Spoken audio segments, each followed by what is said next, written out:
I want to thank you so much for taking out the time to come on the platform. This is truly an honor. I really appreciate the work that you're doing, and I definitely look forward to hearing more about it. Thanks so much for inviting me and setting this up. I'm so excited to be part of this wonderful podcast series you're putting together. Thank you. Yeah. Thank you. Okay, so for the viewers who may not recognize you, could you let them know who you are, where you from, and definitely what do you do? Yes, definitely. So my name is Jesse Cox. I I am from Switzerland, grew up there. My roots are in Trinidad and Tobago, and I'm a musician, drummer, composer, as well as scholar, mainly of, I guess, experimental music, Afro, futurism, and improvisation and creative practices. And currently assistant professor of music at Harvard, where I'm also part of the creative practice and critical inquiry program. And yeah, my work tries to reimagine the world or through music, or to use Marshall Allen, the saxophonist and current leader of the Sonora Orchestra's words, to try to make a better world with music. Wow. Okay, that sounds truly amazing. So I guess my next question is this: Hmm. when did you develop this passion for music? Is this something that you've been doing since you were a child, or did you kind of get into it later in life? Yeah, thanks, Taya, for this question. Yeah, I actually started music, I think, before I can remember, because my mom would tell me stories that I would hit things to listen for the sound. And so she put me in music lessons when I was 3 years old. Um, First, more casual, not like picking an instrument or anything. But then I got fascinated with the drums. I remember seeing someone play the drum set, and I was just blown away by this dancing and thinking in four limbs at the same time. And this then led me to, well, I grew up in a apartment complex, and so they said, well, it's a bit loud. So the advice was to play a different drum first, and then if I really want, maybe I could find a rehearsal space. And so I started with djembe, the West African drum. Um, and then I started playing with a group, and started writing pieces for the group, and that's kind of where it all started. Following that, I just kept exploring music, composition, and performing, and all kinds of things. Okay, Yeah. okay. Now, are you the only musician in your family, or is this something that kind of runs in your blood? I'm actually theoretically, I think, the only musician. But my grandfather, that's in Tobago, when he's noted to be very good at music, because he lost his eyesight, and that's when he started um, playing a lot of music and arranging music. And my father does also always played music in the household. And yeah, both my parents were very encouraging of music and enjoy music, but not as professionals. Yeah. Okay, I definitely understand that. Now, did you I guess have any musical influences, and if you could kind of talk about what type of music was at your Mm. access growing up in Switzerland? Yeah, yeah. That's I think it's something I still think about a lot, like what this question of what music I got to hear and get to hear. But I mean, I was lucky in that I grew up in a multicultural household, multiple languages, of course, um, both from my parents, but also from the case of Switzerland. And radio was still a big thing.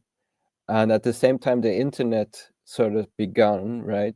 Uh, and so I feel like I could hear music, all kinds of music. I remember listening to everything from, like, my first CD was a mix of like Bob Marley and calypso, like David Ruder, and I listened to Mozart, and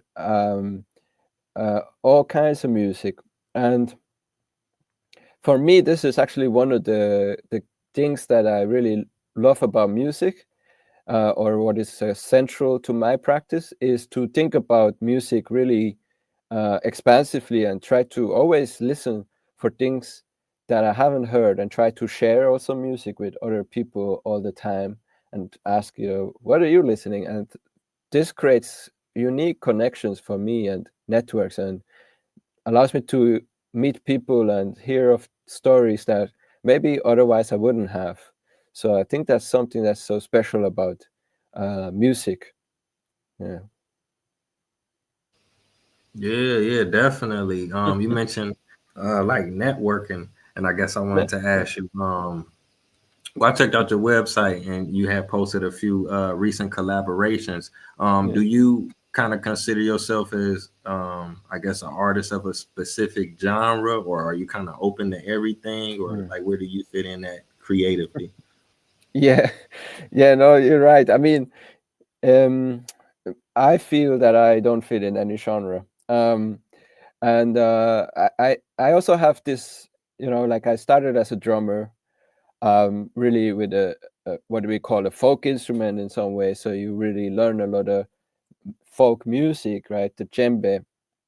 But also right away, I was interested in jazz because of the drum set, and of course all the other pieces, genres of music or styles of music that the drum set is so became so important for in the 20th century, like anything from bossa nova to hip hop and rock and all this stuff. And so I just tried to become a good sideman and really learn all these genres and play whatever was required of me at that point. But also, I was very interested in thinking about composition and sounds that were maybe like used not in the maybe couldn't be solved or can't be solved even maybe in some ways today through like this idea of genre. Like for example, the carnival in Trinidad and Tobago is such an important event, but a lot of the sounds are not just reducible to the songs. Like walking in carnival itself creates a rhythm, and actually is part of like a musical practice that's connected to like the history, for example, of what this style of music called tambu, where they started playing bamboo instead of drums when the drums were banned about 130 years or so ago, or 50 years ago. So to me, I wanted to really always keep that be a part of my musical practice. So maybe something like ritual and nature and other kinds of experiences of sound. So I just go wherever I get to go whenever I do a project, and collaboration is a huge part for me of music. It's very important to me, and I think maybe something that we could call also maybe to reference something like Fred Moten's way of using this term black radical tradition, which is to say a certain way of thinking about how we interact through sound that is so important to the black diaspora. um, Really is important to have collaboration and to work with different visions of sound and music. So to me this is very important. So I try to, yeah, just go I'm allowed to make sound, I guess. Yeah. Yeah, you hit the nail on the head. Now I can ask you about some of those collaborations. Now you got a Yeah. chance to connect with Sun Ra, if you could speak about that. Yeah. Yeah, that Okay. was that was as you could probably imagine a lifetime dream of mine actually. I have to say Sun Ra Orchestra was, I still remember hearing them the first time, finding them on YouTube, and it was a game changer. Like I think one of the reasons why I wanted to become a musician started right there. But I got to work with them. The work with them actually started during the pandemic. I was attending Columbia University for my doctoral studies, and I was in a composition program, and um, somehow we had I got this idea to why not invite the Sonra Orchestra, because usually we invite ensembles, you write for them, and it comes out of a somewhat a compositional tradition that is somewhat limited in terms of who partakes, and specifically uh, people of color and Black people, and especially ensembles and performers like the Sonra Orchestra, have been kind of excluded from institutions, right, for hundreds of years or since they exist. And so this was a big moment in some ways. So I and colleagues who were then at the doing the doctorate at Columbia organized this collaboration with the Sonra Orchestra, and I wrote a small piece, and I really enjoyed, of course, working with them. It was a dream of mine, but also then I got to make another record or another performance with them. I asked them if they would like to work on something else, and so what we did then is we actually applied for a From Foundation grant, which we also got, and got to do our project. And it's such an incredible experience for myself, and I think it's actually quite I don't know, I haven't done my research on it, but I feel like it's probably quite unprecedented also for the From Foundation in that regard. And so it was really a special experience. And my goal was to create a work that highlighted some of the orchestra's practice in its expansive, I guess, in its expansive way. So that, because they used to do all these larger evenings, right, with almost theater-like or rituals, so we really try to have that kind of experience, and not put it in a genre box, but centering the practice and trying to say something again today. So that was really wonderful, life-changing experience. Yeah, yeah, indeed. It sounds phenomenal. I think Sun Ra is, like one of the ones that they don't really get the flowers that they deserve, but they've been, influential to so many people. You have to remember, this is an institution that has fostered so many musicians, and especially Black musicians who had no access to other ways of, like, institutions, and were often excluded from institutions. So to institution building is such an important thing, actually was for Sun Ra. He got that, like modeled that after Fletcher Henderson. So another huge institution, school and community space. So we have this 100-year-old almost now community space institution, Sun Ra Orchestra, that has really been doing things for Black people and people of color, and music and art in general, and America, without actually much pay and recognition, as you were saying, for a very long time.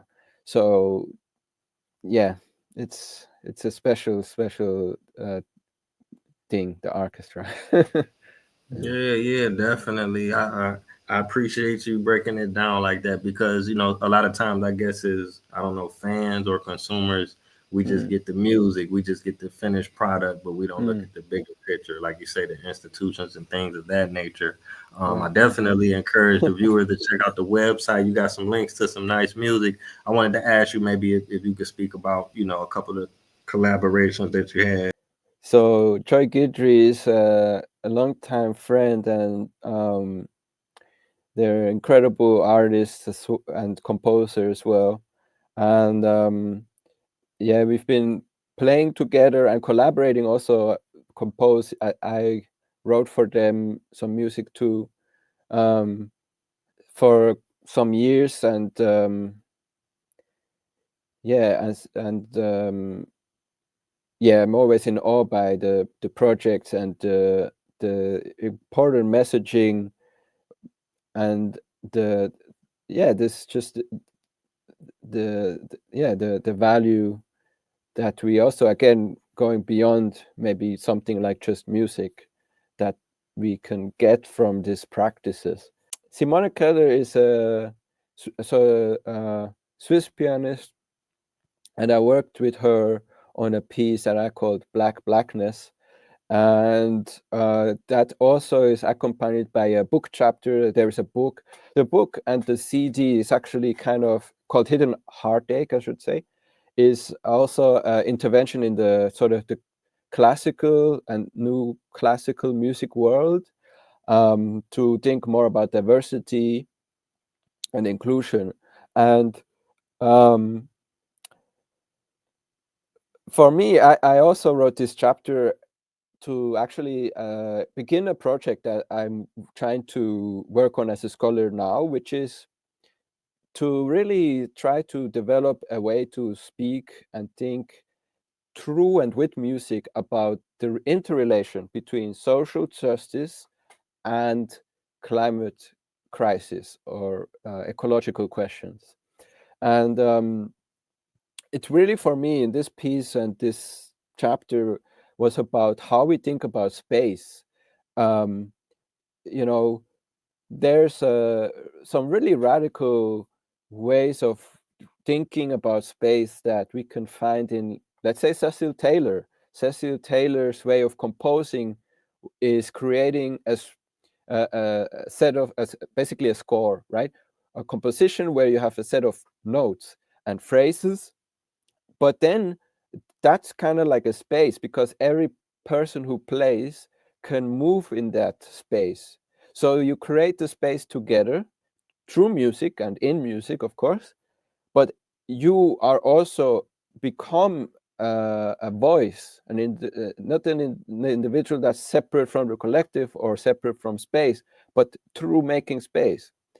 And I think this goes back to this idea of what I was trying to hint to with collaboration. This is a very different way of thinking about responsibility in relation to each other, to our environment, and all these things. And actually, Glissant, Edouard Glissant, the Caribbean philosopher, is one of my sort of ways to approach this, because he opened this door by thinking about blackness and relations and all these things in the image of a beautiful metaphor, which is the slave garden. And the way that Glissant thinks about the slave garden is this garden where we have different plants growing on a very small space, but actually, because of their diversity, being able, and because of the way that they relate, are put in relations in the poetic way, he would say, they are actually sustaining life and much more diverse and much more alive than monocultural crops, like, of course, the slave field. But this is a metaphor for how we can think about space with blackness. So this is the piece is doing. So yeah, and I try to work with all kinds of communities and ways of making music. I really try to encourage that, going sometimes against structures, as you said, that maybe aren't in the finished product necessarily, but they are also. Because, like, for example, working with, let's say, I work with some African musician from Senegal. You need visas to do that work, or if you come to the US to play music, you need a permit, work permit. So these are actual material things that affect what music can be recorded or exist, because music is also what to do with people, people meeting and people communicating and making space together. So maybe, I hope that spoke a bit to your questions, Tyre. But happy to elaborate on parts of it, of course. Yeah, definitely, man. Because I understand, because I'm a musician myself. I do hip hop, and I try Beautiful. to utilize that to address, like you say, blackness or racism or history or empowerment. And I know everybody like to have fun, everybody want to dance, but just Yeah. for me myself, I like, Mm. we would call it, I guess, conscious hip hop or whatnot. And even like you say, trying to navigate through making collaborations from the diaspora to the continent, like you say, Yeah. from Senegal, South Africa, or Ghana, Yeah. and things like that. Now I can ask you about this. Well, okay, now you working on a book. If you could speak about that, I want to hear about that. Yeah, thanks for mentioning the book. So the book Sounds of Black Switzerland is going to be out actually in 3 weeks. It was such a special thing to not only create it, but also to see it be able to be released, published. I have to say that the idea of the book, it's very special because before I started the book, I couldn't even think of such a book. And when I started the book, I started to see the possibility, but I couldn't fully think the possibility of it existing. And this has to do with, of course, one fact being there's no discipline called Black Studies in Switzerland. And so I actually was very much doing this through music, thinking about how can we have a Black Studies discourse where there is not even no discourse about Blackness, barely any about race, but also there is no data, there's no word, no common word for Black in the language and or the country. And so it's a little bit similar to like in France, where it's also quite difficult to have Black studies, is because partly there is no common word for Black experience. That doesn't mean that there aren't many artists, right? But also other activists and community organizers who have words and use words like Afro-Swiss and Black Swiss and have organized for, we don't know how long, probably since the beginning of the country. But they are erased. And of course, this is a very central question to Blackness, erasure, because anti-Blackness erases us, erases Black life, erases Black life not only through violence in terms of police brutality, which is one of them, but also through violence in terms of archival violence. And of course, we can here think of Saidiya Hartman's work as a historian who has coined the phrase critical fabulation. And also in other forms like migration controls.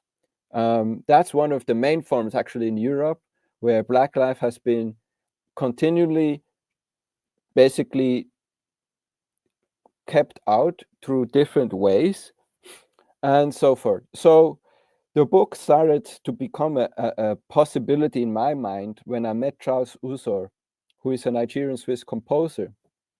And this happened because we were actually trying to fight for Black in life and diversity in the classical music and experimental music world.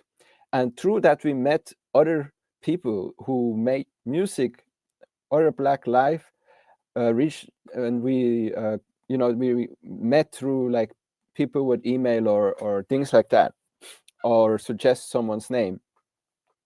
And through that, I started realizing there is a possibility to actually talk about this, because there are people who have made music that thematizes these questions, what it means to be Black and Swiss and things like that.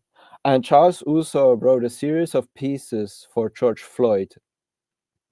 And the George Floyd case was also a very important moment in Switzerland, because there were national protests and police brutality also came to the fore to a national discourse, probably for the first time. And that meant there were conversations that were never had about racism, anti-Blackness, racism, Black lives, and also lives who were forgotten, and who, like Mike Ben Pether, who was murdered in 2018, or killed in 2018. The court case has now been there twice, and maybe there'll be another time to against the police, and been I have it in front of me.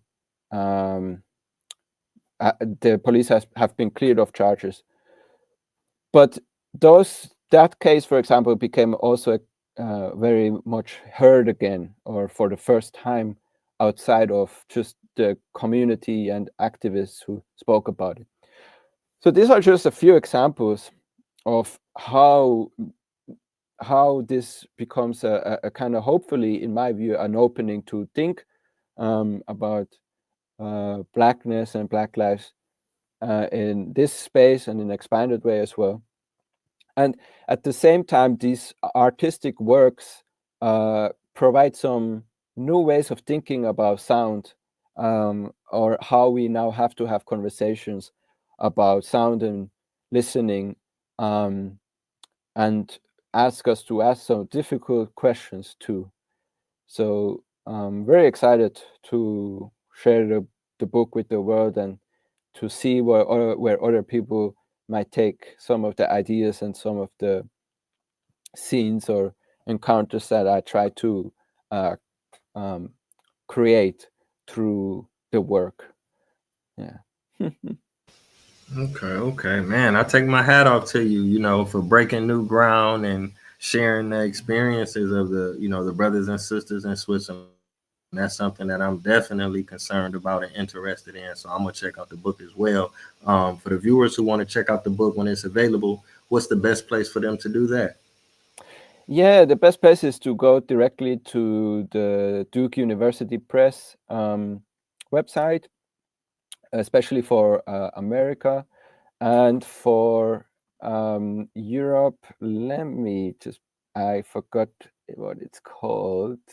There is you can find it in any bookshop. If you want to pre-order it, any bookshop, sorry. Yeah. Okay. Yeah, I'll make sure I share the links with them. Now, is it available on your website or should they just Google it or Amazon or something? Yeah, all of those are good path.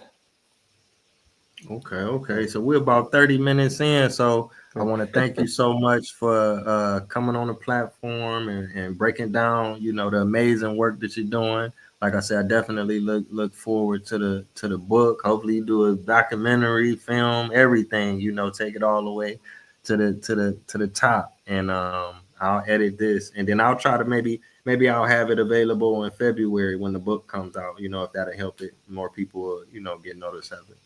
Yeah, that would definitely help. And thank you so much, Taya, for inviting me for this wonderful conversation, for the work you are doing, and for making this fantastic podcast. And I can't wait to actually explore also more of your own music as well. So